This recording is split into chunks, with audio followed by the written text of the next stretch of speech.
I'm letting go of holding on. I'm letting go of all the things that no longer serve me, and I'm eliminating them from my life. You see, we're able to do that through our innate power of release and elimination that is inherent within each one of us. During this month of November, of course, we'll be focusing upon the power of release and elimination. And you can see from the color of all of our decorations and the color that many of us are wearing today that the symbolic color for elimination is brown. Now, if you just really kind of think and meditate on that deeply, you'll understand why. I see Tony laughing. I wasn't going to say that, Tony, but I had to say that for you, okay? Because I knew it would make you laugh. Now, the disciple that is symbolic of elimination is called Thaddeus. And Winifred Hausman, in her book, Your God-Given Potential, has these wonderful words to say to us about Thaddeus. She says, the development of our Thaddeus faculty in a spiritual way will benefit us mentally and physically. And it will bring about a transformation in our physical bodies. Purification of thought and feelings expresses itself as upliftment of the whole body consciousness, resulting in freedom from congestion and constipation. It's right here. It's right here in the book, Tony. We said constipation in church. That's good. We can laugh. Only in unity. Only in unity could we say the word like that. It will cause a lighter step, a divinely ordered adjustment of weight, and I think that means a losing of weight, a sparkle in the eye, and a youthful complexion. Winifred Hausman said that. I wish I had thought that up. Wow, with all these wonderful benefits that would happen in our body, why wouldn't we want to strengthen our power of elimination? It's such a good thing.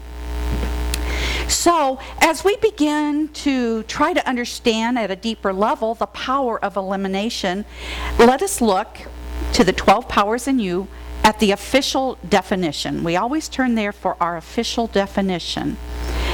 And this is what it says about the power of elimination, or release. We call it release also. That's on our candle. That sounds better, doesn't it? I think that Charles Fillmore also called it renunciation. So we can use all of those words. Release is my ability to give a no thank you response to the untrue, the undesirable, and the worn out. It is my ability to forgive, free myself, break bad habits. Boy, I could use that one. Not be controlled, and to let go. I think it's like Glenn saying, letting go of holding on. Release uses the vacuum principle by letting go of mental and physical stuff, so that God has a space and a place to be realized. What is released may not be bad, but it needs to be eliminated and replaced with something better. Release expresses physically via my colon and urinary system. It's in the book.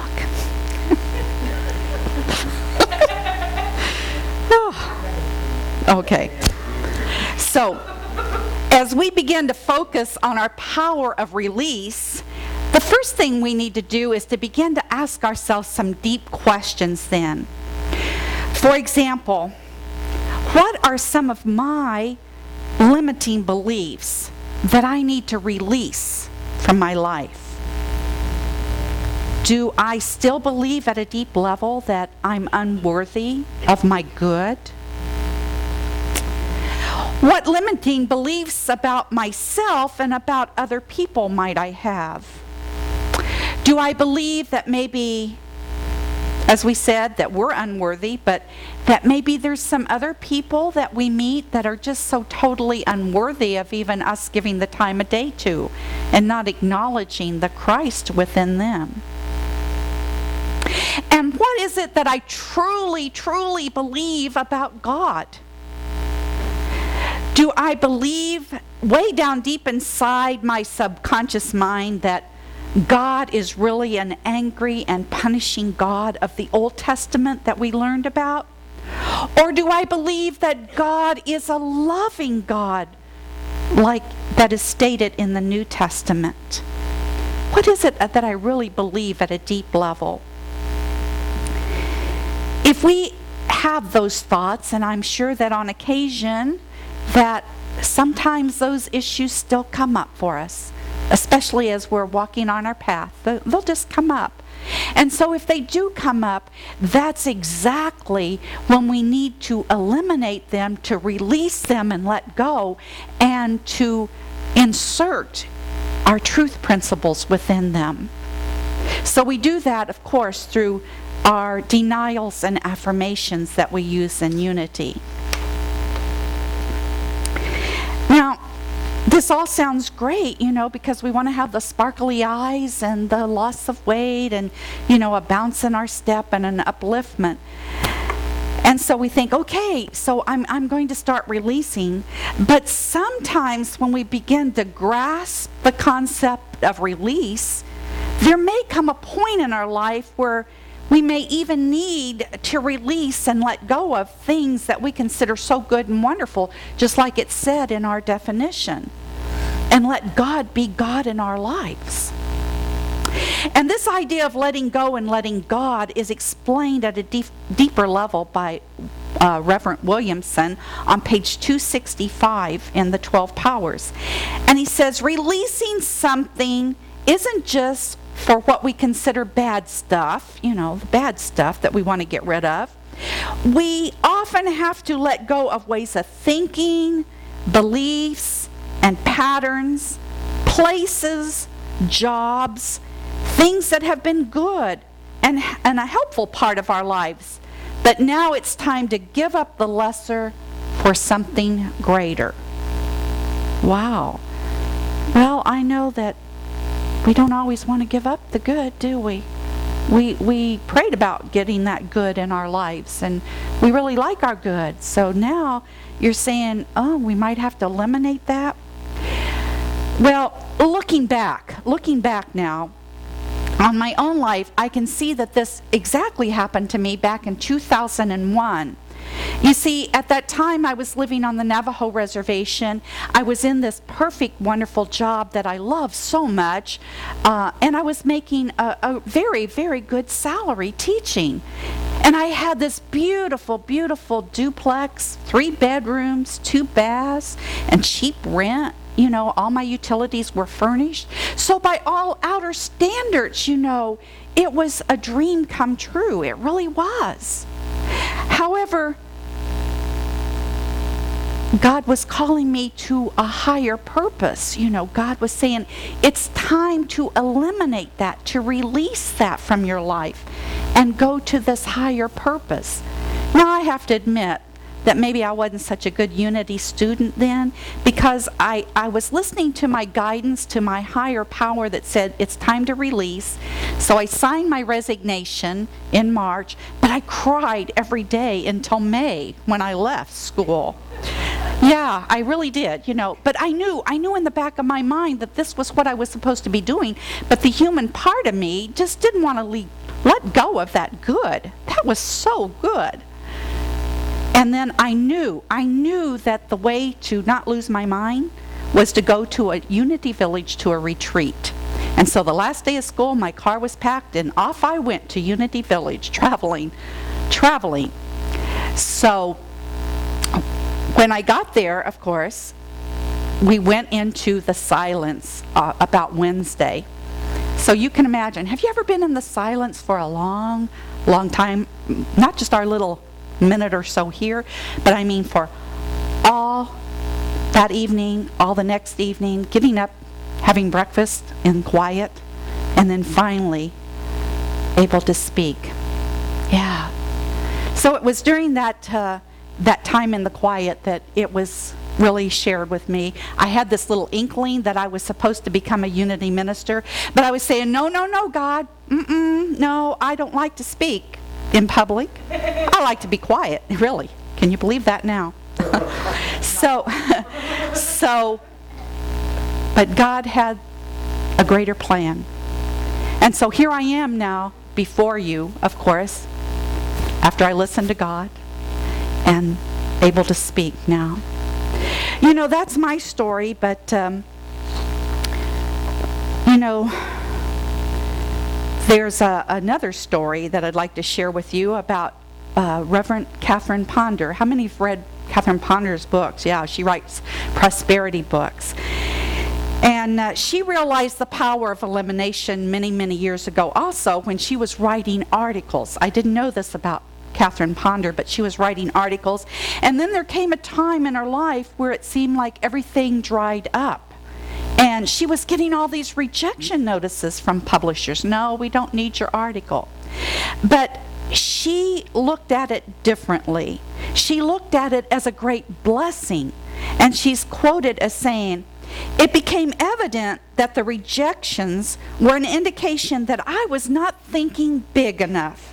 The time had come for me to write books.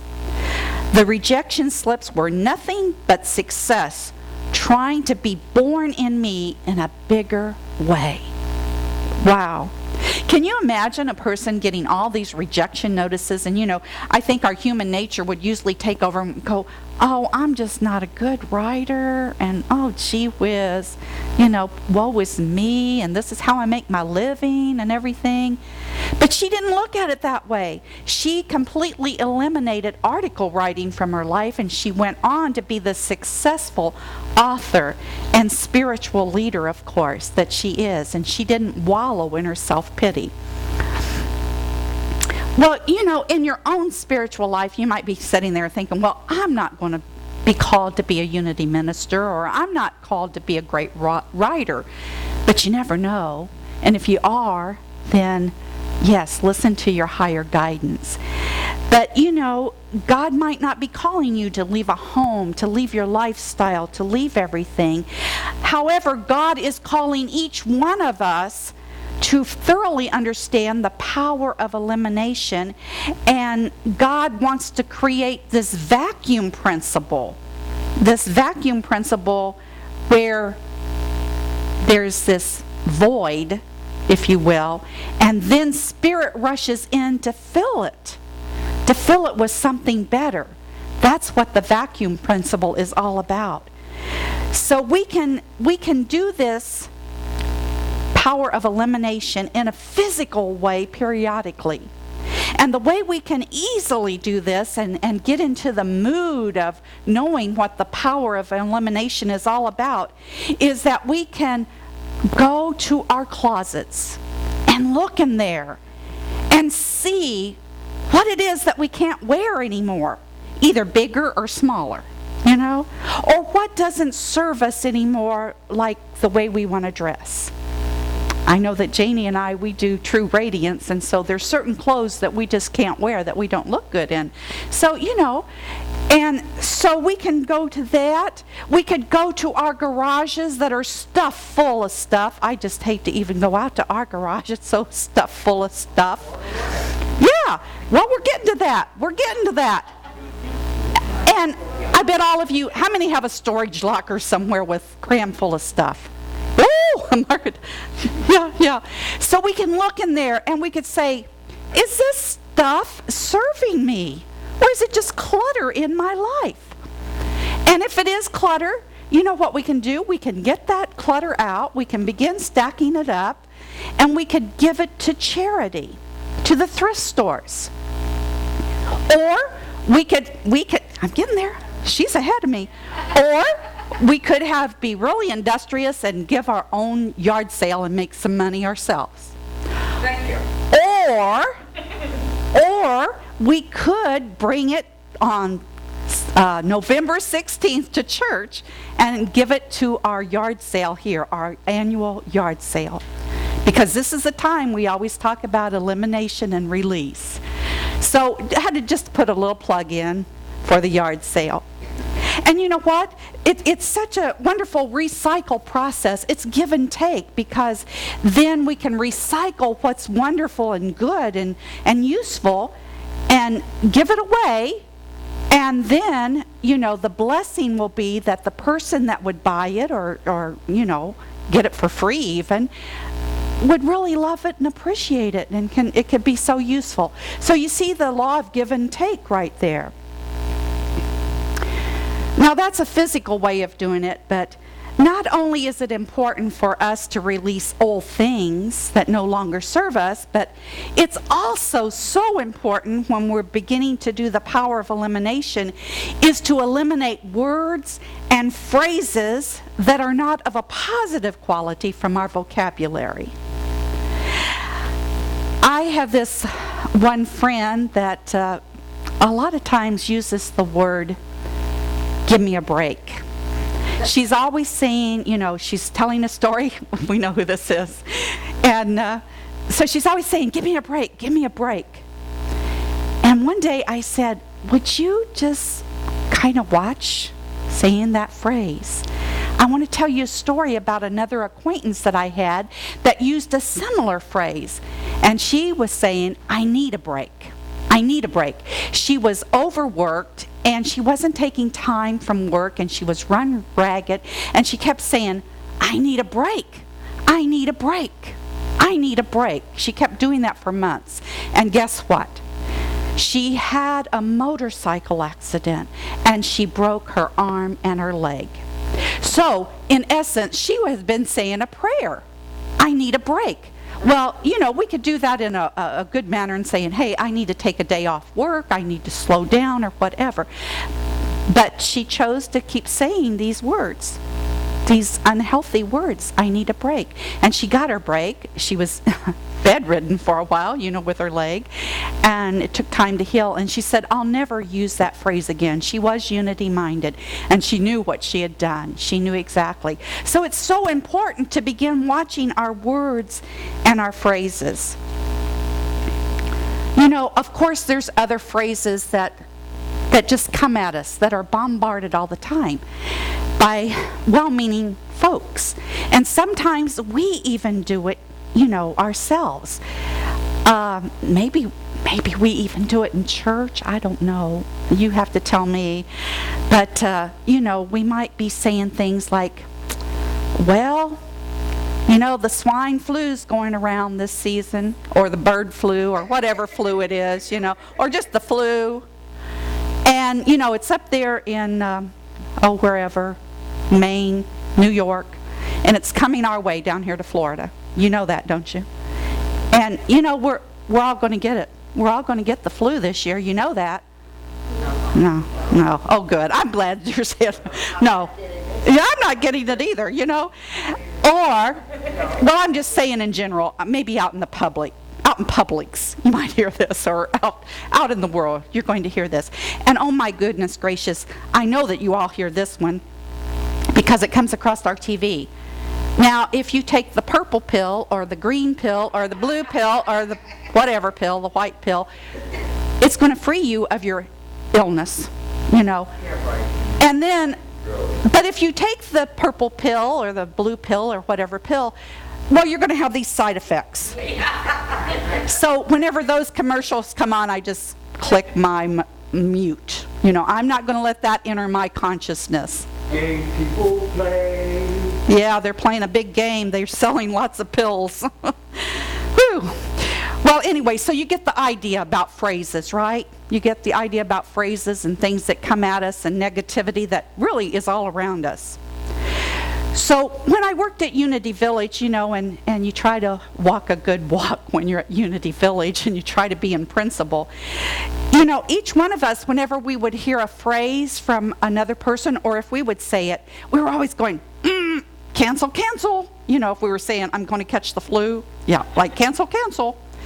So the other night, Thursday night at our Conversations with God class, we made a pact. We made an agreement because we were talking about this very thing about our words and how powerful they are and how it really affects us. So we said, hey, let's make this deal that if we hear each one of us, any of us at any time, talking out of principle, talking negatively or bringing in words like that, we were going to say, what did you say? What did you say? And can you rephrase that in a positive way?